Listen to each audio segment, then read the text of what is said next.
ನೀವು ದೊಡ್ಡ ದೊಡ್ಡ ಸ್ಟೇಜ್ ನಿಮಗೆ ಸಿಗಬೇಕು ಪರ್ಫಾರ್ಮ್ ಮಾಡೋದಕ್ಕೆ.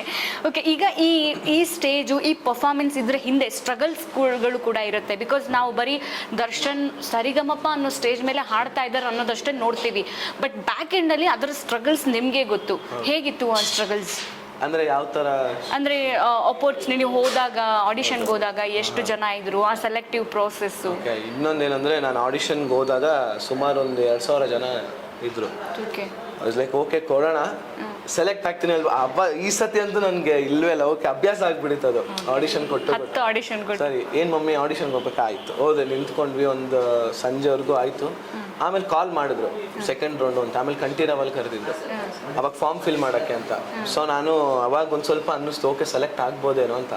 ಸೊ ಆದರೂ ನಿಂತ್ಕೊಂಡೆ. ಅವಾಗ ಅಪ್ಪು ಸರ್, ನನ್ನ ಫೇವ್ರೆಟ್ ಅಪ್ಪು ಸರ್, ಒಂದು ಫಾರ್ಮ್ ಫಿಲ್ ಮಾಡಿ ಅಲ್ಲಿ ಹಿಂದೆ ಅಪ್ಪು ಸರ್ ಇದ್ದಾರೆ, ಅಲ್ಲಿ ಹೋಗ್ಬಿಟ್ಟು ಇಟ್ಟೆ. ನೋಡಿ ಇಷ್ಟು ವರ್ಷದಿಂದ ಮಾಡ್ತಾ ಇದೀನಿ, ಇದಾದ್ರೂ ಸೆಲೆಕ್ಟ್ ಆಗೋ ಥರ ಆಗಲಿ ಅಂದ್ಬಿಟ್ಟು ಕೇಳ್ಕೊಂಡು ಎತ್ಕೊಂಡ್ ಬಂದೆ. ಆಮೇಲೆ ಹಾಡಿದೆ. ಅಲ್ಲೂ ಅಷ್ಟೇ ಸಂಜೆವರೆಗೂ ಆಯ್ತು. ಅಷ್ಟರಲ್ಲಿ ಫುಲ್ ಡ್ರೈ ಔಟ್ ಆಗುತ್ತೆ, ಸ್ಟ್ರೈನ್ ಆಗುತ್ತೆ, ನಿಂತು ಕಾದು. ಆಮೇಲೆ ಹೆಂಗೋ ಹಾಡಿದ್ವಿ, ಕಾಲ್ ಮಾಡಿದ್ರು. ಆಮೇಲೆ ಮೆಗಾ ಆಡಿಷನ್ಗೆ ಸೆಲೆಕ್ಟ್ ಆಯ್ತು. ಬಟ್ ಅಲ್ಲಿಗೂ ಅಂದ್ರೆ ಇಷ್ಟು ದಿನಕ್ಕೆ ಓಕೆ ಸೆಲೆಕ್ಟ್ ಆದ್ರೆ ಒಂದು ಅನ್ನೋ ತರ ಇತ್ತು. ಮೆಗಾ ಆಡಿಷನ್ಗೆ ಸೆಲೆಕ್ಟ್ ಆದ್ಮೇಲೆ ಮೆಗಾ ಆಡಿಷನ್ ಅಲ್ಲಿ ಸೆಲೆಕ್ಟ್ ಆಗ್ಬೇಕು, ಬಿಕಾಸ್ ಟಿವಿಲಿ ಬರ್ತಿರಲ್ಲ. ಸೊ ಹೆಸರು ಅಲ್ಲಿ ಸ್ವಲ್ಪ ಭಯ. ಸೊ ಅವಾಗ ಫುಲ್ ಪ್ರಾಕ್ಟೀಸ್, ಹಿಂಗಾಡಿದ್ರೆ ಹೆಂಗೆ, ಹಂಗಾಡಿದ್ರೆ ಏನೋ ಕೇಳ್ತಾರ, ಎಕ್ಸ್ಟ್ರಾ ಕೇಳ್ತಾರ, ಅದು ಮಾಡ್ತಾರ, ಇದು ಫುಲ್ ಪ್ರಾಕ್ಟೀಸ್, ಫುಲ್ ರೆಡಿ ಮಾಡ್ಕೊಂಡು ಅಲ್ಲಿ ಹೋಗಿ ನಿಂತ್ಕೊಂಡ್ರೆ ಅಲ್ಲಿ 30 ಜನ ಮೆಗಾ ಆಡಿಷನ್ಗೆ, ಇನ್ನ 29 ಜನ ಬೇರೆ ಬೇರೆ ತರ ಆಡ್ತಾ ಇದಾರೆ.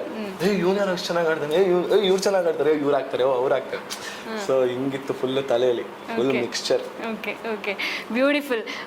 ಆ ಸ್ಟ್ರಗಲ್ಗಳು ಜೊತೆಗೆ ನೀವು 10 ಸೀಸನ್ ಇಂದ ಟ್ರೈ ಮಾಡ್ತಾ ಇದ್ದಿದ್ದು, ಸೀಸನ್ 10ಗೆ ಟ್ರೈ ಮಾಡಿ 20ಗೆ ಸಿಕ್ಕು ವಿನ್ನರ್ ಆಗಿರೋದು ಒಂಥರ ಗೂಸ್ ಬಾಂಬ್ಸ್ ಮೂಮೆಂಟ್. ಬಟ್ ಆದ್ರೂ ನಿಮಗೆ ಒಂದು ಮೈಲಿಗಲ್ ಅಂತ ಒಂದು ರೀಚ್ ಆಗಿದ್ದೀರಾ. ಸೊ ಇನ್ನಷ್ಟು ನಾನು ಹೇಳ್ದಂಗೆ ಅವಕಾಶ ನಿಮಗೆ ಸಿಗಬೇಕು. ಬಿಕಾಸ್ ನೋಡ್ದಂಗೆ ಟ್ಯಾಲೆಂಟ್ಸ್ಗಳು ನಮ್ಮಲ್ಲಿದೆ, ಬಟ್ ಅದನ್ನು ಐಡೆಂಟಿಫೈ ಮಾಡೋರು ತುಂಬ ಕಡಿಮೆ ಆಗಿಬಿಟ್ಟಿದ್ದಾರೆ.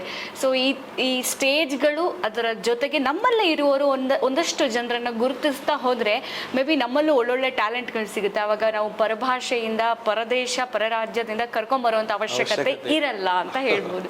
ಓಕೆ, ಎಷ್ಟು ಸಿನಿಮಾಗಳಿಗೆ ಸಿಗ್ತಾ ಅವಕಾಶ? ಬಿಕಾಸ್ ಅರ್ಜುನ್ ಜನ್ಯ ಸರ್ಗೆ ಬೇಗ, ನಮ್ಮಲ್ಲಿರುವಂಥವ್ರಿಗೆ ಬೇಗ ಅವಕಾಶ ಕೊಡ್ತಾರೆ. ನೋಡಿದಿರಾ ಸಂಚಿತ್ ಹೆಗಡೆ ಎಲ್ಲ ಎಷ್ಟು ಇದು ಮಾಡಿದ್ದಾರೆ ಅಂತ. ಸಿಗ್ತಾ ಸಿನಿಮಾ? ಸಿಕ್ತು. ಅಂದ್ರೆ ಇಲ್ಲಿ ನಾನು ಬಡವರ ಸ್ಕಲ್ ವರ್ಕ್ ಮಾಡಿದ್ದೆ ವೈಭವ್ ಅವ್ರ ಜೊತೆ. ಸೊ ಅದು ಫಸ್ಟ್ ಆಗಿದ್ದು. ಆದ್ಮೇಲೆ ಮ್ಯಾನ್ ಆಫ್ ದ ಮ್ಯಾಚ್ ಅಂತ ಒಂದು ಮೂವಿಗೆ ಹಾಡಿದೆ ನಾನು, ವೈಭವ್ ಅವರು. ಅದಾದ್ಮೇಲೆ ಇವರು ಜಿ.ವಿ. ಪ್ರಕಾಶ್ ಅವ್ರು ಕಾಲ್ ಮಾಡಿದ್ರು ತಮಿಳ್ನಾಡಿಂದ. ಶಿವಣ್ಣದು ಮತ್ತೆ ಧನುಷ್ ಅವ್ರದ್ದು ಕ್ಯಾಪ್ಟನ್ ಮಿಲ್ಲರ್. ಸೊ ಅದಕ್ಕೆ ಕನ್ನಡದಲ್ಲಿ ಆಡ್ಬೇಕಿತ್ತು ಅಂತ. ಸೊ ರಪ್ ಅಂತ ಕಾಲ್ ಮಾಡಿ ಒಂದು ಸುಮ್ಮನೆ ವಾಯ್ಸ್ ನೋಟ್ ಕಳಿಸು ಅಂದ್ರು. ಹಾಡ್ಬಿಟ್ಟು ಕಳಿಸ್ದೆ ಹಂಗೆ ಟ್ರಾವೆಲಿಂಗ್ ಅಲ್ಲೇ. ಫಸ್ಟ್ ಹೋಗಿ ಒಂದು ಸ್ಟುಡಿಯೋ ಬುಕ್ ಮಾಡು, ರೆಕಾರ್ಡ್ ಮಾಡು ಅಂದ್ರು. ಸೊ ಅದೊಂದು ಆಪರ್ಚುನಿಟಿ ಅದು ಸಿಕ್ತು. ಆಮೇಲೆ ಇವಾಗ ಅಜ್ನೀಶ್ ಸರ್ ಕಾಲ್ ಮಾಡಿದ್ರು ಅವ್ರದ್ದು ನೆಕ್ಸ್ಟ್ಗೆ ಅಂತ. ಆಮೇಲೆ ಏಜೆ ಸರ್.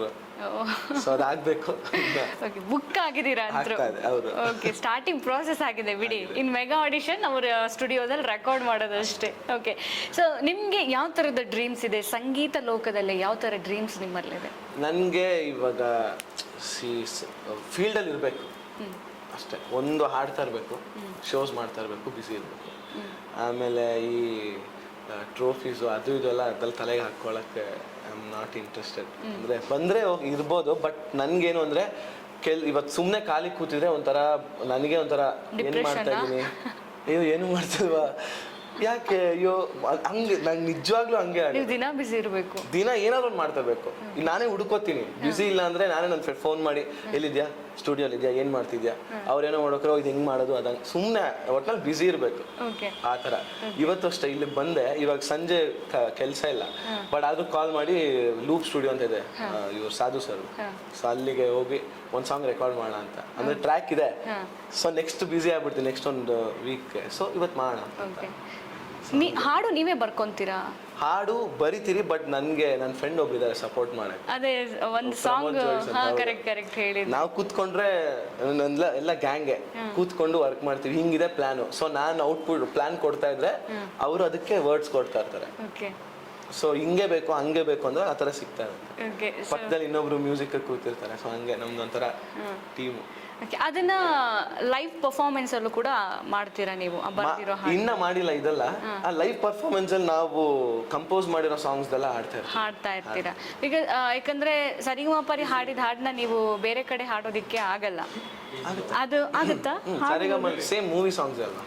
ಅಲ್ಲಲ್ಲ ಅದಲ್ಲ, ನೀವೊಂದು ಕ್ಯಾಚಿಯಾಗಿ ಒಂದು ಸಾಂಗ್ ಎಲ್ಲರ ಮೇಲೆ ಬರ್ದು ಹಾಡಿದ್ರಿ ಗೊತ್ತಾ? ಅದು ಹಾಡಕ್ ಬರಲ್ಲ.